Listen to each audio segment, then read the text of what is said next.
Video natin, Jay. Wala mo to. Video ko. Ano yun, open yun. Mga idol, ayun.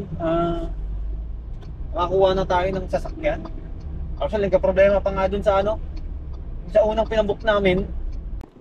So mga idol, ayun, touchdown tayo dito sa ano, sa Jeddah.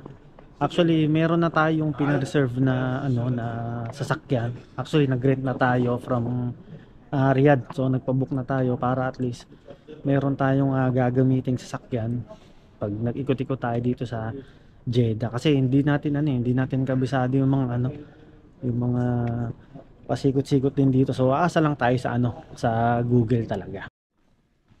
Medyo ano lang, medyo iwas lang tayo sa pagbibideo dito kasi alam ko mahigpit dito sa loob.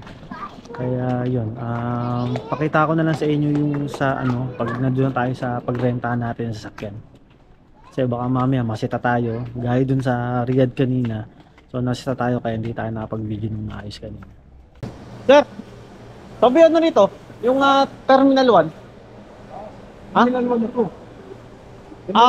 Asan dito yung mga ano? Yung mga rentahan ng sasakyan? Sa baba. Dito ba? Sa baba kayo. Baba kayo. Dito? Ano yun, dito lang. Elevator? Dito lang, mabilis. Ganito rin. Saan po? Dito, meron dito. Baba. Sa baba, doon yung mga rentahan ng sasakyan. Sige sir. Salamat sir. Mga pinapasok nila. Okay, thank you. Thank you. Ato.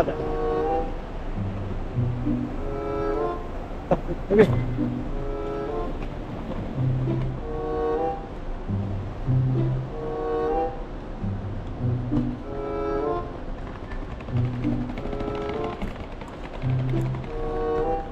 So dito guys sa Jeddah, ano dito?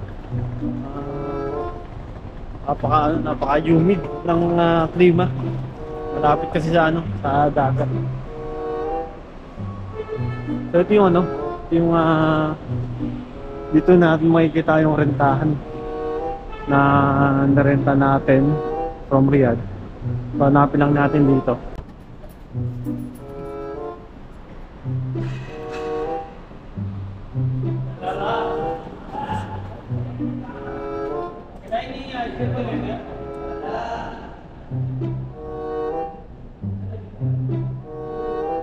Is there any deposit or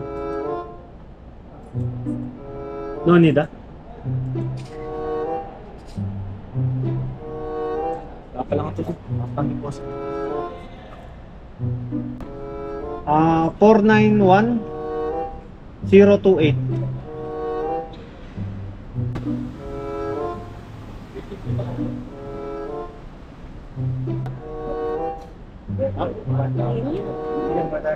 Talaga rito, maano rito, humid, malagkit. Inuhanin natin dyan. Yung malagaran po. Sikat yun.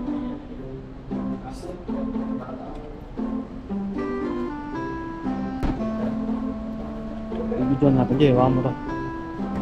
Video ko. Ano yun open yun. Adiban! Hey! Adiban! Tago mo yung receiver.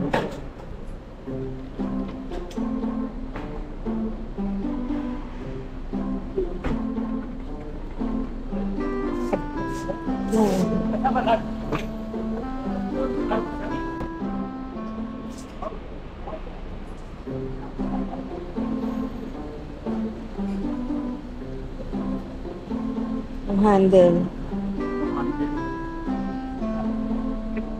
Ay, mapimuskilahan. Ito, may gas-gas din. Ay, Spare pa na pa dyan. Ha? spare. One Pili mo.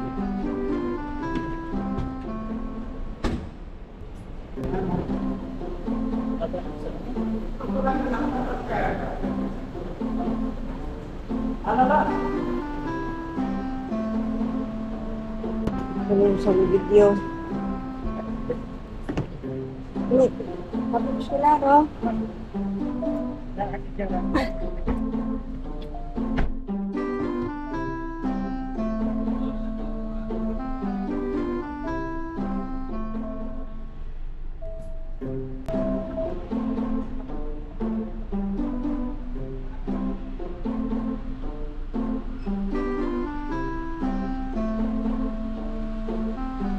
na dyan.